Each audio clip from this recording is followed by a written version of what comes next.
number you have dialed is not in service at this time.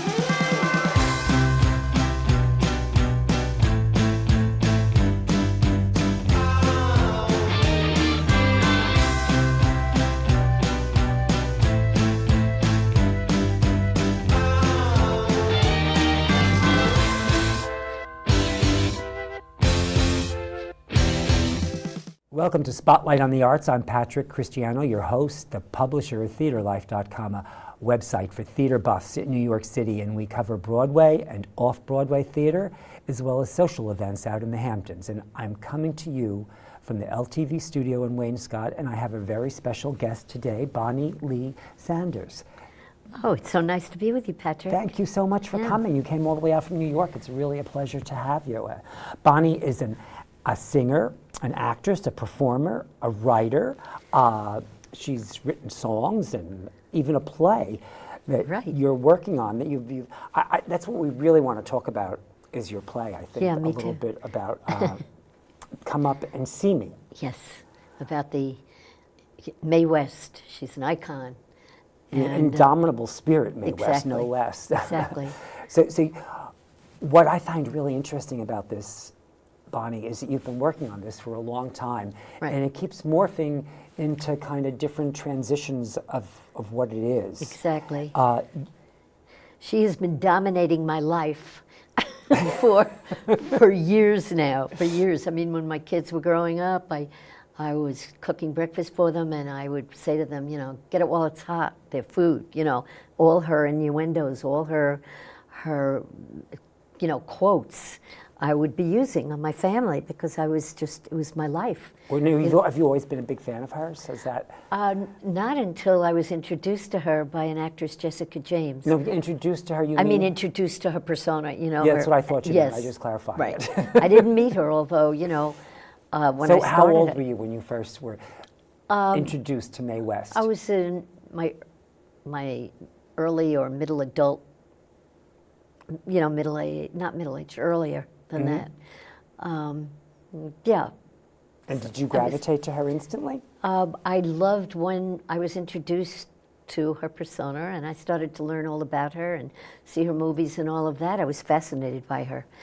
She was very important. She was very important. She wasn't just a character actress or somebody you heard about, saying, when I'm good, when I'm bad, I'm better. She was much more than that. She was, a pioneer for women's rights. She was way ahead of her time, too. Way ahead of her time. Way ahead of her time. So when did you start, what was the first production you did of this product? Well, I wrote a script and music in the 1980s, and we sent it out to England, to the Buxton Opera House.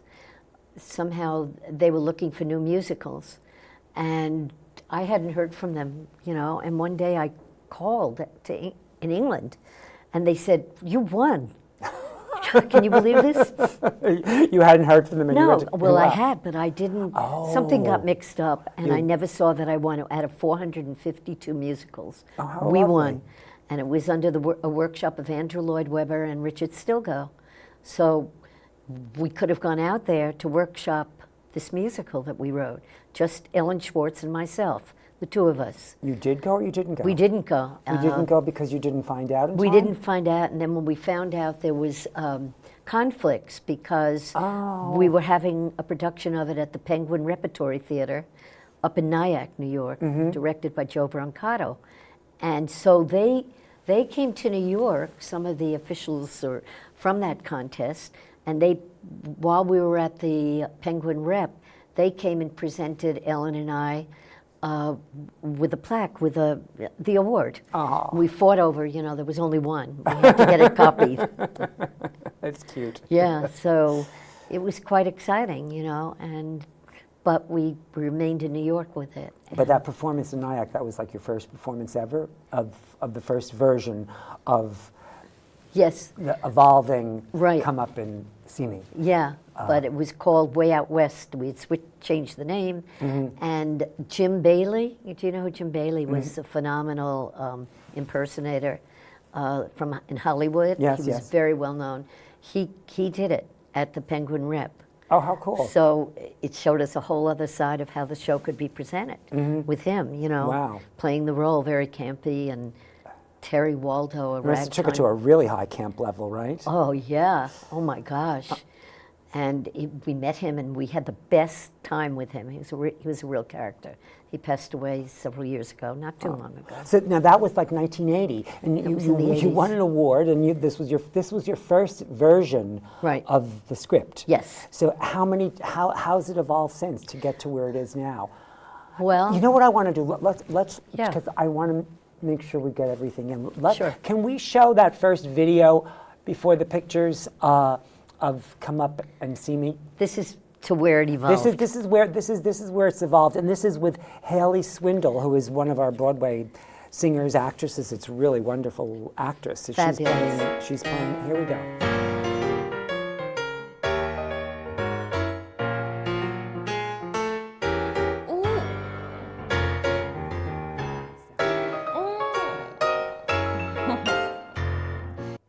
I used to shimmy like Sister Kate. I used to hooch the hoochie coo. They used to give me the bourbon straight. I'd say thanks, the drink's on you.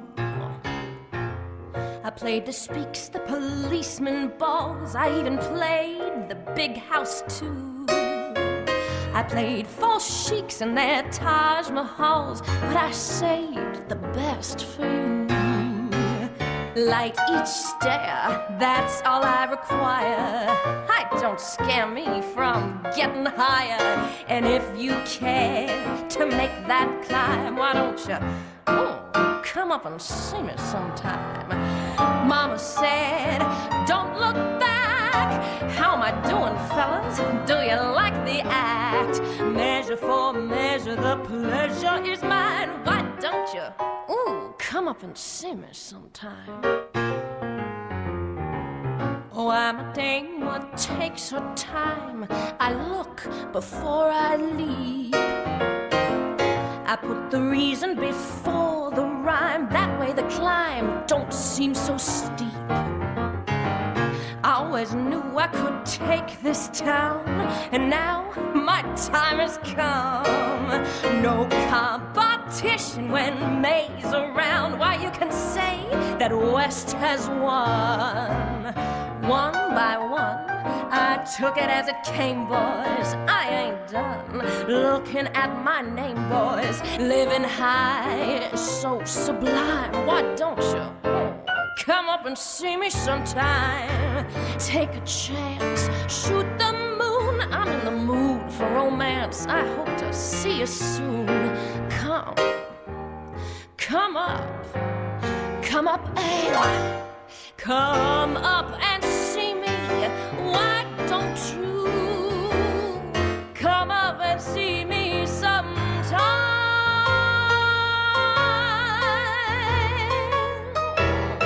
But call first. I might be busy.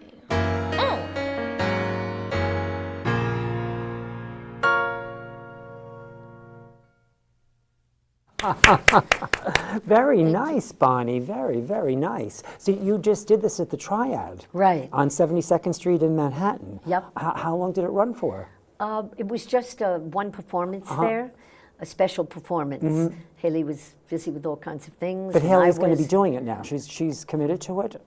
We hope so. She's getting all kinds of, I think, offers. I mean, but she looked She loves terrific. this role. She does. And Yeah, she was very excited when we sent it to her. It was like she accepted, and she walks around, everywhere I see her. It's like Mae West, So she did capture her. And you have a lot of the other characters in her lives. You want to mention some of the other people that are in the show? Yes, well, we have Mae's mother, who was very important to her. It was the only time the person that Mae just loved so deeply. Mae had a nervous breakdown when her mother died. Oh. And James Timoney was her manager, her lover. He played a lot of parts in her life. He was a politician. And so Brian Childers plays her in the show. Then we have W.C. Fields, of course, had a love-hate relationship with Mae West. He was a little jealous, right? Yeah, and they fought over credits, right. Who's going to be on top of whom? Right. Right. So She did so they did My Little Chickadee. I saw that movie. It was a really terrific one. Right? Oh, it's an old classic. It's fabulous, yes. Yeah, he was such a odd character, you know, drank a lot. She couldn't stand his drinking. And she didn't drink at all. No, she didn't drink at all. She didn't smoke. She was, you know, people thought because of her sexiness and all of that, that she probably was indulging in sort of things that were a little taboo. No, because you were coming on, I actually dipped into Mae West a little bit, and I Right. caught a very brief interview with Mae with Dick Cavett. Right. And she talks about this right there, about she doesn't drink. And when a few people turned up a little too drunk, she sent them home. Right. And when Fields came on the set, you know, she sent him home. She's When talked he about had- that, sending That's right. him home. She was, you know, very pure in a lot of ways, as pure as the drifting snow, she would say. No, but what's So- also interesting, we talked about the last song that Haley sang in this clip, which the title of it is, And Let Love Go. which the you title. commented on, is Yeah. what Mae had to do to be successful. She didn't focus on relationships. She focused only on success. Right. She kept men at bay, especially James Timoney, who was the closest relationship she had. But there was no way she was going to let a man get in the way of her moving forward with her career. So there's a song that we wrote in the show called Stand Back Love, that we got letters from Madonna about it. We got letters from, who was in Sex and the City? Kim, you know, the... Oh, Kim, yes. whatever. I can't remember her last name. That's terrible. Both of us can't remember. Isn't that awful? Yes. Dolly Parton wrote us that she wanted to put it on her album. That song is like the 11th hour Kim song. Cattrall. Thank you, Kim Cattrall, right. As a matter of fact, right after we sent her that song, I think she was like interested in writing her own Mae West show.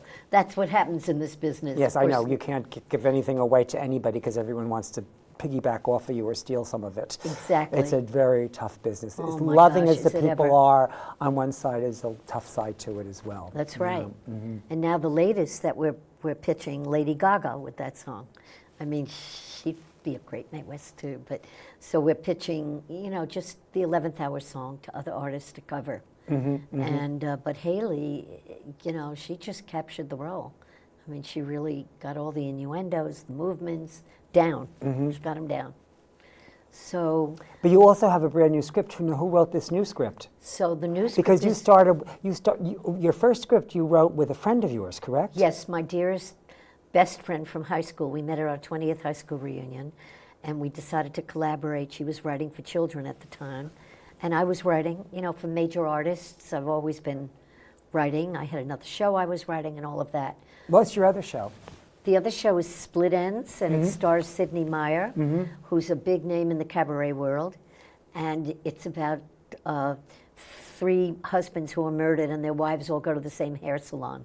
And Sidney is the proprietor of the hair salon. Is this still an active show, or is this? That's coming back now. So when will that be back? I will let you know. That's in the works again. We're trying to gather the, you know, we would love to use the same people who were in it then. Tell us the name one more time, just like Split Ends. Split Ends. Yeah, it's a real tongue-in-cheek murder mystery, and it's so much fun. It sounds like a hoot. It is. It sounds like the wives might have done it. You'll find out when you see it. It's a big surprise. It is. Nobody ever realizes until the end. They're totally, you know, wiped out about it. And besides that, there's another surprise on top of that.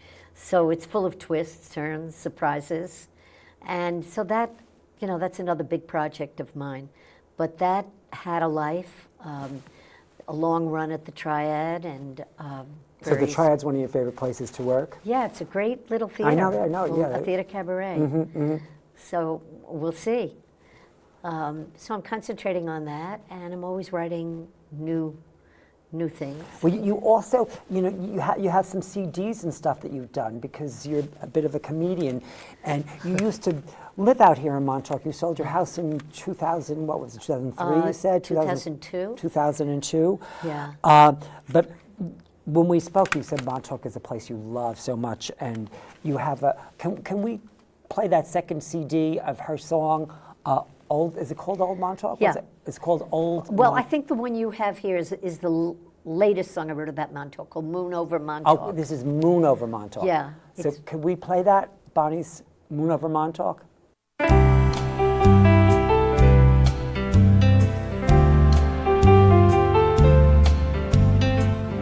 Moon over Montauk, moon over Montauk, Montauk moon, shining in the sky.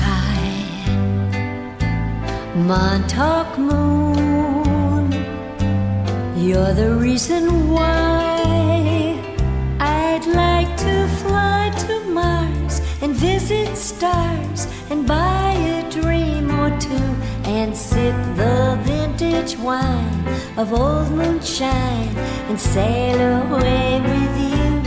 Montauk moon, you are always there. Montauk moon, we're quite a pair. I look into the skies, into your eyes when I'm on my own. You're looking back at me, and I can see that I'm not alone. Montauk moon, swinging right along. Montauk moon, like a Berlin song. I feel like smiling, swooning, crying, crooning, humming your tune. Montauk moon, pretty Montauk moon. If I could only shine the light each night that you reflect on me. Montauk moon, think how it could be. Moon over Montauk, moon over Montauk, moon over Montauk, moon over Montauk. Keep shining down on me.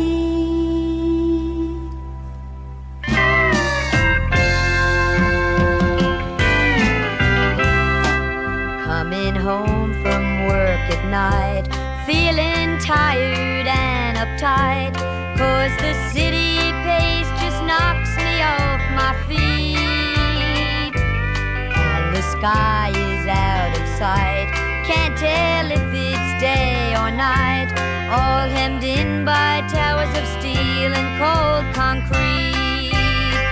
That's when I dream of old Montauk, 100 miles from New York, where the seas whip. It's my paradise. It really is. It's a love letter to Montauk. It really is. Thank you, thank you. You know, I did that with people in Montauk. You know, they all contributed to the video, and it was very close to me.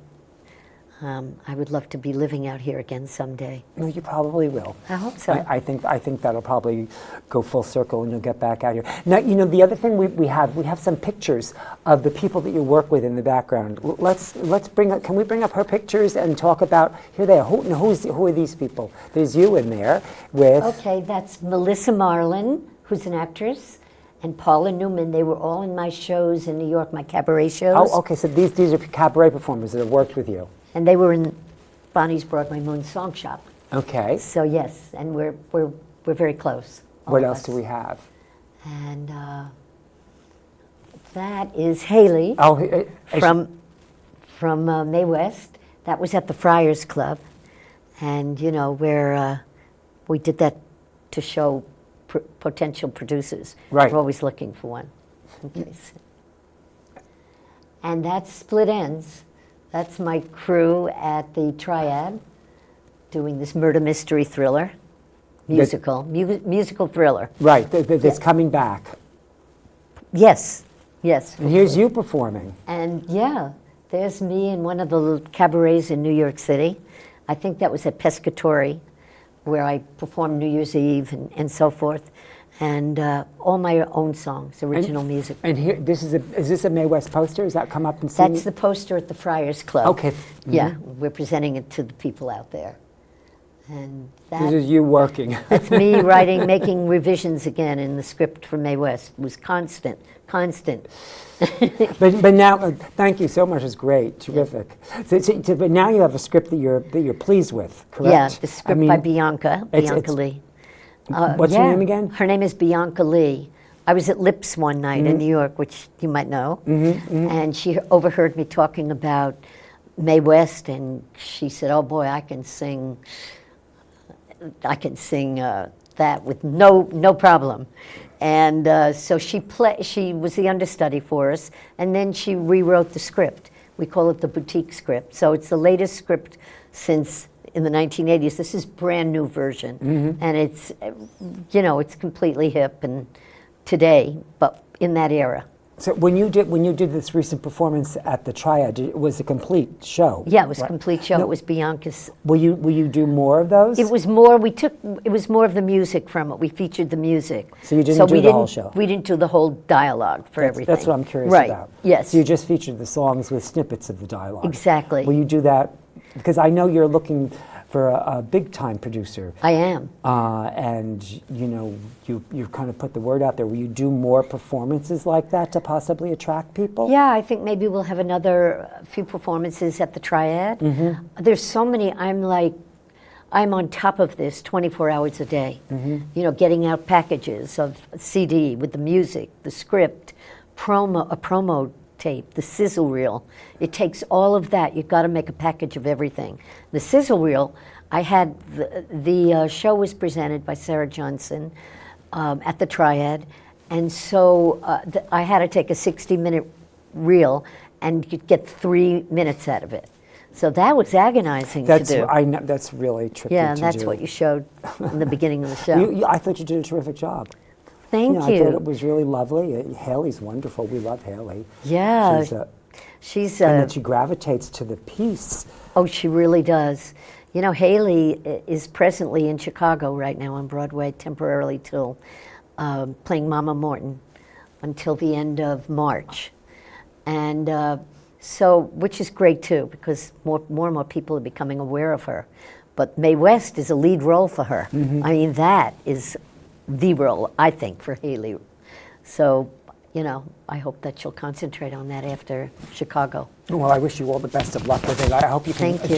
do some more showings at the Triad. And, we're looking for a producer. Bonnie wants a producer. Right. If there's any producers out there. Thank you. How would they find you, Bonnie? They can find me at bonnieshimkin@gmail.com. And on my phone number, but Bonnie Shimkin, SHIMKIN, @gmail.com. And now you're still performing, right? Yeah, I'm still performing. I wanted to tell you some other show that I wrote a show called Banana Hill Nut Farm. It was called The Exciting Road to Nowhere. And what it is... It's a riot. It's a riot. It's all about artists such as myself going over the edge and winding up in an institution in Wackadoo, New York. Did this really happen to you? Everything in that script is true. You really ended up in an institution? My life is like an institution. Well, the institution is a little bit fictional. Well, that's what I thought. But not our state of mind. So all these people that we dealt with in real life now are in the institution, and we're wheeling and dealing there with the same people. And the nurses, everybody's wacko. And it's based on the music business and rejections in the music business and in showbiz. That's what it's based on. I originally wrote a whole book with Ellen Schwartz of rejections called The Exciting Road to Nowhere. And it includes Clive Davis, it includes Ethel Merman, it includes very hip rock groups, our life in the music business. Have you done this? Have you performed this? We did. I did it at the Neighborhood Playhouse. Uh-huh. And how many performances did you do with this one? not many, because we didn't know whether it's a book a movie. Bob Balaban was very interested in it. You know who he is? I have guessed, yes. Yeah, he loves it. He's out here. He's terrific. Yeah. Yeah, he's a And lovely man. He was encouraging Brenda and I to just keep going. Oh, so that was written You didn't with... even tell me about this idea before. And I know it just I came didn't. out It of just the came blue, to and me. it's wonderful. Yeah, it's an ongoing, every day is another chapter in that. I could never show that to anyone because I keep going. But it's definitely hilarious musical comedy because each story has a song accompanying it, which was really part of that. I mean, I met Ethel Merman once in a ladies' room. I mean, she didn't know I was there. She was in the next stall. So she didn't really. Did you meet her, or was she just in the next stall? I slipped the script under the stall. Then I heard the flush. Then I went, oh my God, she just flushed it? flushed our script down there. And when I got out of the stall, she was gone. So, and then I knew where Clive Davis was going to be at a restaurant. So Ellen stood outside the restaurant with a little, hand-me-out bag in a trench coat as somebody who needed money, a begging lady. And then as soon as, he went into the restaurant, she dumped her outfit and we went in and sat next to him. Oh, that's funny. And met him, and pitched a song to him. So how many characters are in this piece? In the Banana Hill Nut Farm? Yeah, I love the title, Banana Hill Nut Farm. We only have about a minute left. Oh, okay. But how many characters in it? Well, there's about a dozen characters. There's a guy who wrote documentaries but never had a camera on him. I want to play a part in this myself. Yeah, oh, you're definitely, Patrick, I could find a reason to have you in there, I'm sure. Oh, good. Because you don't seem like you're entirely, Together? Sorry, right. Yes. And it's just an act, darling. And Ellen and I, in the thing, we start a radio show in the institution. Oh, that's lovely. So everybody gets a chance to perform. Bonnie, we're running out of time. Okay. Thank you so much for coming. It was a pleasure to meet you and talk about your show. Thank you, Patrick. I wish you lots of luck and to be continued. Okay, I enjoyed being on, and I thank you a lot. Thank you. It's nice out here. Okay.